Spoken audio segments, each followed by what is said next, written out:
বৈশাখকে কল্যাণকর মনে করা হারাম। বলেন কি? আওয়াজ দিয়ে বলেন। দলিল সূরা মায়েদা আয়াত নাম্বার 72। যেটাকে আমরা পহেলা বৈশাখ বলি,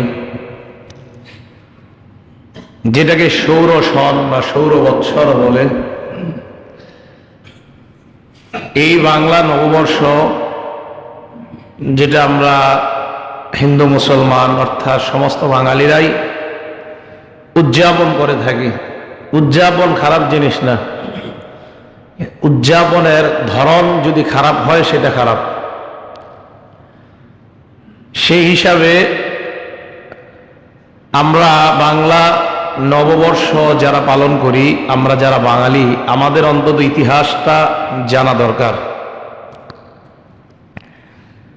দুঃখ এবং আফসোস লাগে যখন আমাদের অনেক শিক্ষিত যুবক যুবতী, তরুণ তরুণীরা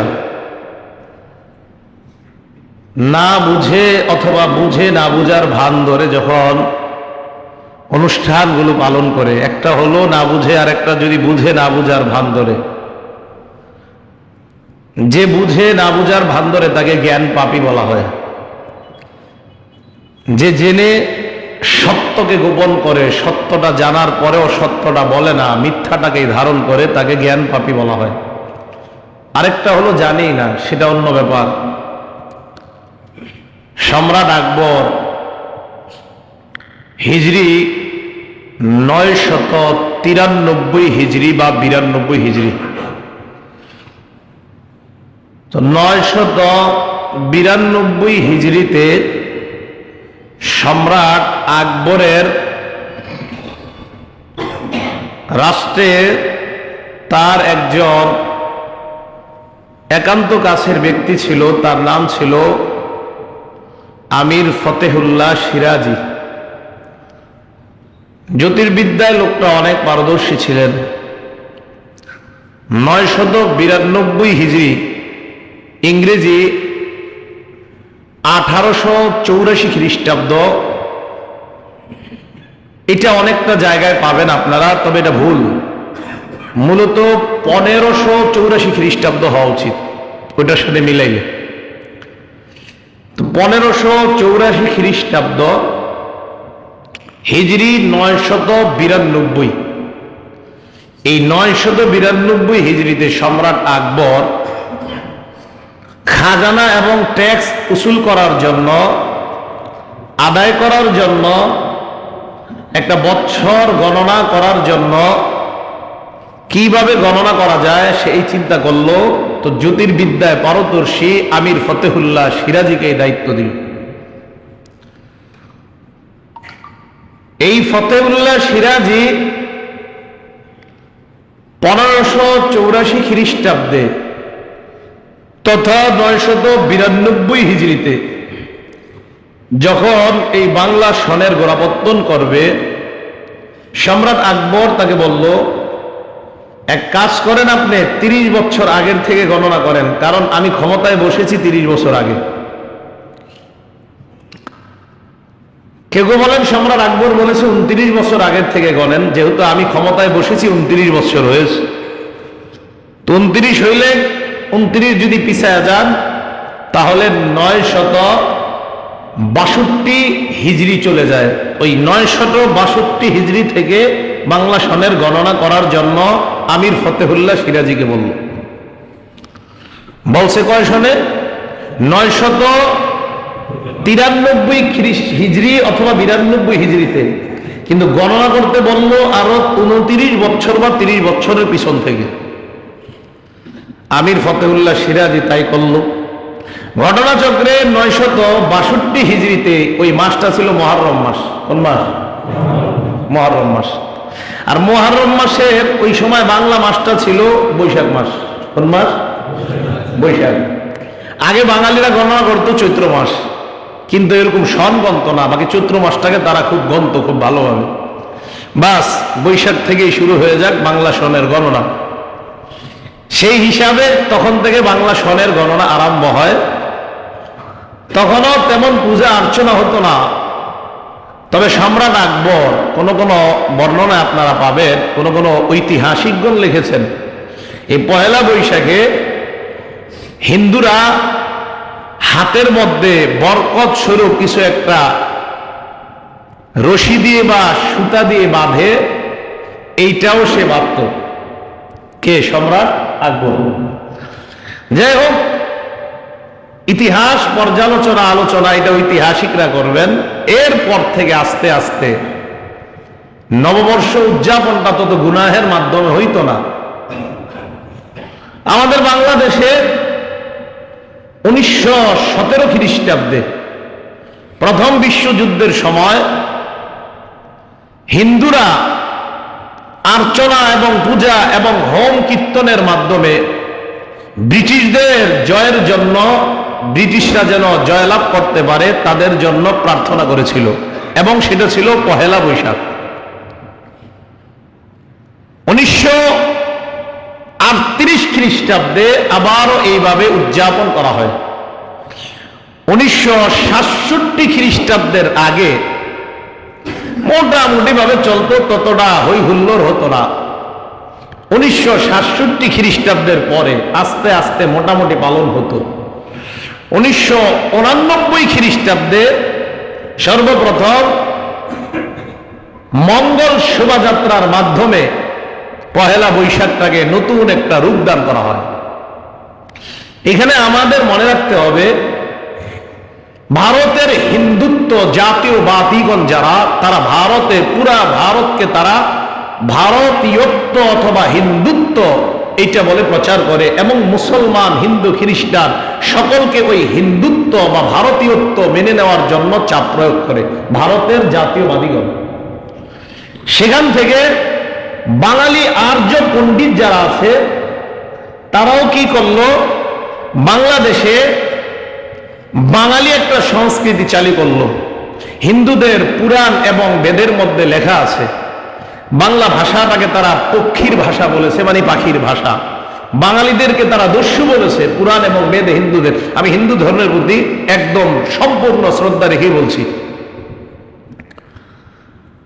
ভারতের হিন্দু যারা, পশ্চিমবঙ্গে আপনি যান, যদি বাঙালি লেখেন এবং যদি আপনি মুসলমান হন, তারা মন খারাপ করে অনেকেই, কেন তুমি বাঙালি লেখলা? তাদের কাছে বাঙালি আর মুসলমান এক না। আর্য পণ্ডিতরাও বাঙালি আর মুসলমানদেরকে আলাদা চোখে দেখত। শরৎচন্দ্রের শ্রীকান্ত উপন্যাস বা গল্প যারা আপনারা পড়েছেন, সেখানে আপনি দেখবেন বাঙালি এবং মুসলিমকে আলাদা করা হয়েছে শরৎচন্দ্রের শ্রীকান্ত উপন্যাসে। হয়তো পড়েছেন বা পড়বেন বা পড়ে দেখেন। সেই হিসাবে বলা যায় হিন্দু তারা বাঙালি এবং মুসলমানদেরকে আলাদা চোখে দেখে। এবার আসেন, পয়লা বৈশাখে বাঙালি শব্দটা বেশি ব্যবহার হয়। এই বাঙালি মূলত হিন্দুরা তাদের কৃষ্টি কালচার প্রচুর পরিমাণে প্রচার প্রসার বাঙালি শব্দ দিয়ে করতে লাগলো। এই প্রচার প্রসারের ফলে এটা কেমন যেন মুসলমানদের উপরেও তাদের কৃষ্টি কালচার গুলা চাপায়া দিতে লাগলো। এর মধ্যে পশ্চিমা থেকে দুইটা কৃষ্টি কালচার তারা ধার করেছে। একটা হলো সূর্য স্নান, সূর্যের পূজা, সূর্যের প্রথম প্রহর নেওয়া। আরেকটা হলো অবাধে নারী পুরুষের মিলন, অবাধে নারী পুরুষ আনন্দ উল্লাস করা। এই দুইটা নিয়েছে পশ্চিমাদের থেকে। আর মঙ্গল শোভাযাত্রা এটা নিয়েছে তাদের কৃষ্টি কালচার, বিভিন্ন প্রতিমা মূর্তি ইত্যাদি থেকে তারা এটা নিয়েছে। তাহলে এই বিষয়গুলা আপনি যদি গভীরভাবে পর্যালোচনা করেন, পহেলা বৈশাখকে আমি অস্বীকার করি না, কিন্তু এদের যে কর্মকাণ্ডগুলা আপনি পড়াশোনা করেন, নিশ্চিত আপনার কাছে স্পষ্ট হয়ে প্রকাশ পাবে এই কর্মকাণ্ডগুলার সাথে ইসলাম ধর্ম বা মুসলমানের কোনো সম্পৃক্ততা নাই, কোনো সম্পর্ক নাই। কথাটা কি বুঝে আসছে আপনাদের? এখন আসেন, পহেলা বৈশাখ এটা আমাদের বাঙালি জাতি, আমরা যারা শুভেচ্ছা জানাইতে পারেন, কিন্তু পহেলা বৈশাখের কর্মকাণ্ডগুলাকে আমরা কোনোভাবেই সমর্থন করতে পারি না, সমর্থনযোগ্য না। 2016 সালে আওয়ামী লীগেরও একাংশ কিন্তু বলেছিল পহেলা বৈশাখকে কেন্দ্র করে অনইসলামিক কর্মকাণ্ড সহ্য করা হবে না। আপনারা খুঁজেন 2016 সালে আওয়ামী লীগের এক অংশ বলেছিল কথা, এটা হওয়া উচিত। সরকারি দল থেকে যখন এমন উদ্যোগ গ্রহণ করা হবে, অন্তত এই জাতীয় কর্মকাণ্ড হবে না। আর যদি নুসরাতের মতো নতুন কোন মা বোনের ইজ্জত আবরু নষ্ট যদি করতে না চান, তাদের ইজ্জতের হেফাজত যদি করতে চাই আমরা মুসলমানরা, তাহলে অবশ্যই এই জাতীয় কৃষ্টি কালচার, অসভ্য আর বেহায়াপনা যা খ্রিস্টান এবং হিন্দুদের থেকে ধার করে নেওয়া, এটার মধ্যে আপনি যাবেন তো আল্লাহ আপনাকে ওখানে অপমানিত করবে, কোনো সন্দেহ নেই। প্রত্যেকটা বছর পহেলা বৈশাখের পরের দিন আপনি শুনবেনই অকারেন্স, অপকর্ম, অশ্লীলতার, বেহায়াপনার কথা আপনি শুনবেন, এতে কোনো সন্দেহ নাই। এই জন্য খুব ভালোভাবে আমরা মনে রাখবো, 1 নাম্বার পহেলা বৈশাখকে কেন্দ্র করে যে সূর্যটা সর্বপ্রথম ঢাকা ইউনিভার্সিটির সায়েন্স ইনস্টিটিউটের থেকে অপেক্ষা করতে থাকে রমনার বটমূলে গিয়ে, সূর্যের প্রথম প্রহরকে তারা গ্রহণ করবে, যেটাকে তারা বলে সূর্য স্নানে শুচি হোক ধারা, হ্যাঁ, অথবা এইভাবে বলে অগ্নি স্নানে শুচি হোক ধারা। এই পৃথিবীটা আগুনে গোসল করানোর মাধ্যমে পবিত্র হোক, বলে নাউজুবিল্লাহ। আগুনে পুড়ায়া, হিন্দুদের বিশ্বাস আগুনে পুড়াইলে পবিত্র হয়, তাই মানুষ পুড়ায়া দেয় তারা। রবীন্দ্রনাথ বলেছে অগ্নি স্নানে শুচি হোক ধরা। মুসলমানরাও বলতেই থাকে, জানেও না কেন বলে, কি কারণে বলে।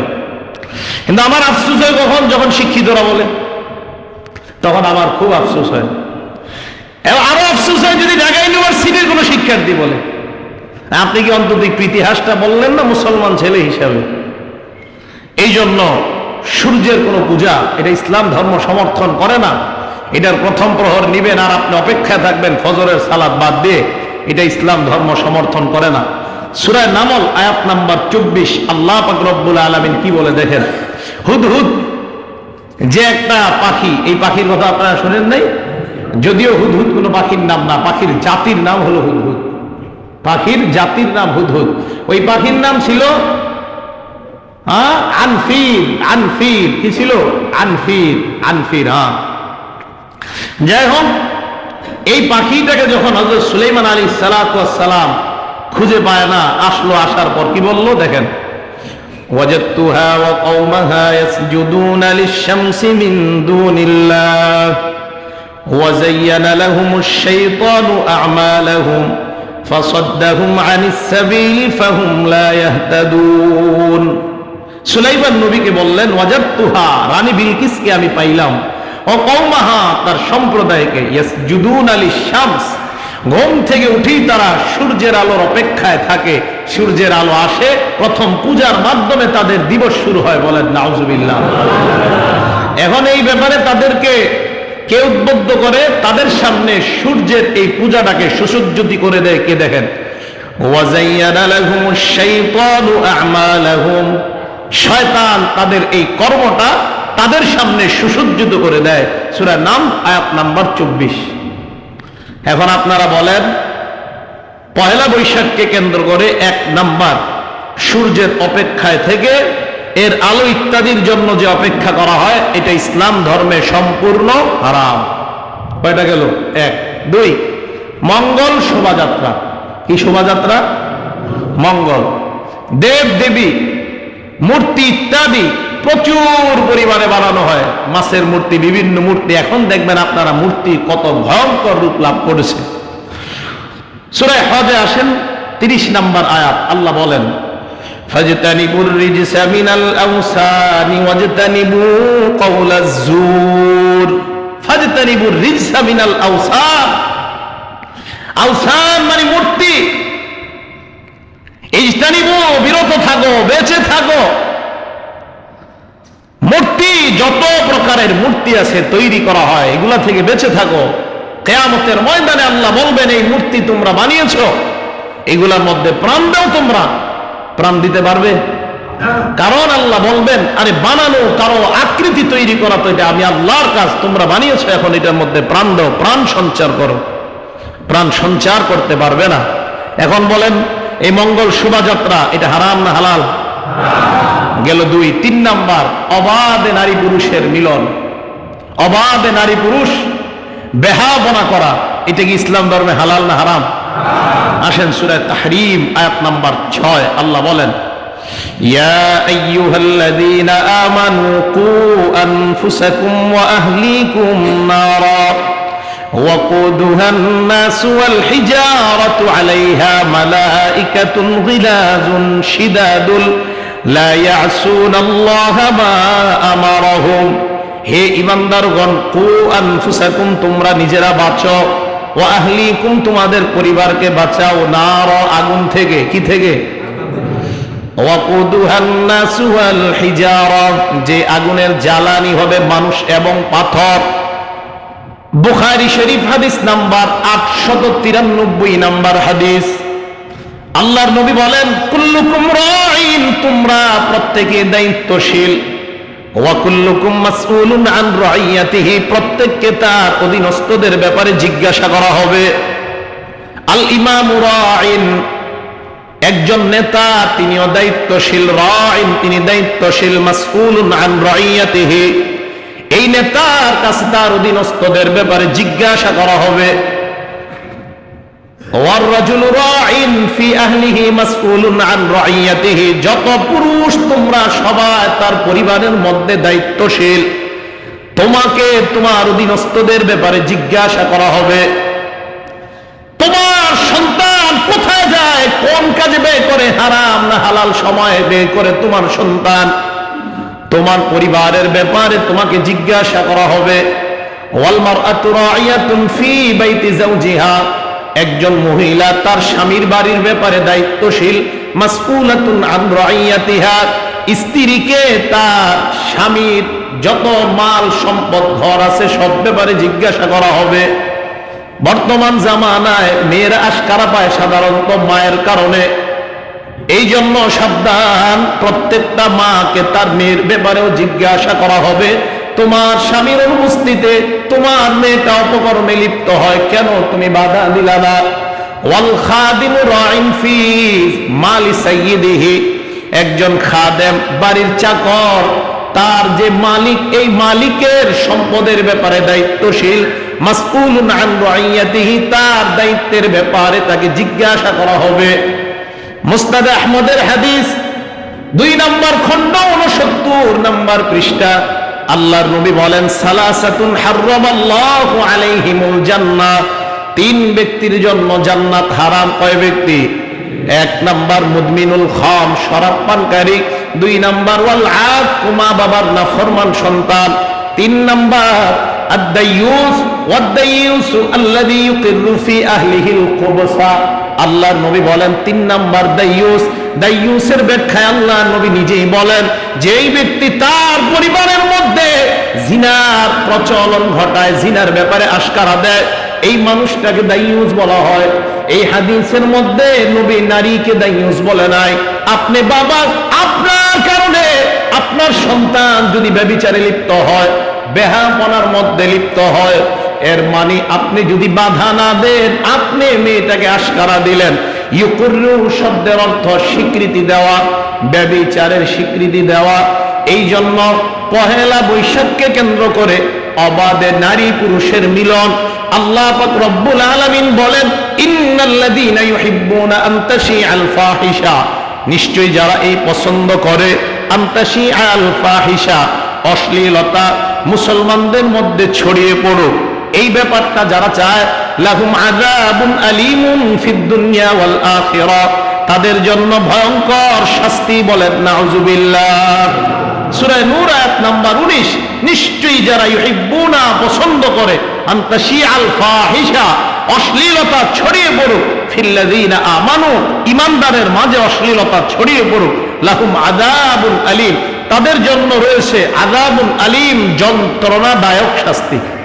ফিদ দুনিয়া, দুনিয়াতেও, ওয়াল আখিরাহ, আখিরাতের মধ্যেও। এই মেয়ে আপনাকে দুনিয়াতে কানে ধরে উঠাবে বসাবে। কথাটা কি বুঝে আসছে সবার? তাহলে অবাধে নারী পুরুষের আনন্দ উল্লাস এটা হারাম। এই জন্য পহেলা বৈশাখের, আমি পহেলা বৈশাখ নববর্ষকে একবারও হারাম বলি নাই, উদযাপন যা করছেন এটা হারাম, এটা করা যাবে না। এই জন্য এই শিরিকগুলা থেকে যেন আমরা বেঁচে থাকতে পারি, আল্লাহ পাক রব্বুল আলামিন আমাদেরকে তৌফিক দান করেন। ইলিশ কারা কারা খাইবেন? হ্যাঁ, খাবেন না? গতকালকে ইলিশ 4000, 3000, 5000 বিক্রি হয়েছে। হ্যাঁ, জুলুম জুলুম জুলুম। এখন আসেন, চতুর্থ আরেকটা বিষয় আছে, সেটা বলি নাই, তিনটা বলছিলাম। একটা সূর্যের পূজা, 2 নাম্বার মঙ্গল শোভাযাত্রা, 3 নাম্বার নারী পুরুষের অবাধে চলাচল, 4 নাম্বার আরেকটা আছে। 4 নাম্বার বিষয়টা হলো পহেলা বৈশাখকে কল্যাণকর মনে করা। কি মনে করা? এই জন্য ইলিশ মাছ খায়, আগামী 1 বছর ভালো থাকবে। আপনি খুঁজে দেখেন এই মগাগুলা পরে 1 বছর খারাপ থাকে, তালাশ করে দেখবেন, একদম শিওর, আমি নিশ্চিত। দেখবেন পরিবারে অশান্তি আর অশান্তি লেগে রয়েছে, বউ বারডেমে ভর্তি, ও লেবেডে ভর্তি, মেয়েরা ভর্তি আরেকটাতে, এইভাবে দেখবেন। ওই যে চিন্তা করছে ইলিশ মাছ খাইছে। এই চতুর্থ বিষয়, এটা হলো যে ওই দিন পহেলা বৈশাখকে কল্যাণকর মনে করা হারাম। বলেন কি? আওয়াজ দিয়ে বলেন। দলিল সূরা মায়েদা আয়াত নাম্বার 72। কোন সূরা বলেন তো? সূরা মায়েদা। এই সূরা মায়েদার 72 নাম্বার আয়াতে আল্লাহ পাক রব্বুল আলামিন বলেন, অমাইয়ুশরিক বিল্লাহ, আল্লাহর সাথে যে শিরিক করে। কি শিরিক? যেই কোনো ধরনের শিরিক কল্যাণকর যদি কেউ মনে করেন পহেলা বৈশাখকে, এটা শিরিক, স্পষ্ট শিরিক। এখন আল্লাহ কি বলে? ফাকাদ হারামাল্লাহু আলাইহিল জান্নাত, তার উপর আল্লাহ জান্নাতকে হারাম করেন। বলেন নাউজুবিল্লাহ। শিরিক করলে তার উপর জান্নাত আল্লাহ হারাম। ওয়া মাওয়াহুন নার, তার ঠিকানা জাহান্নাম। কার কথা? বলেন কার কথা? আল্লাহর কথা। আল্লাহ পাক রব্বুল আলামিন আমাদের সকলকে সমস্ত প্রকার বাতিলকে বর্জন করে হককে যেন গ্রহণ করতে পারি, আল্লাহ তৌফিক দান করেন।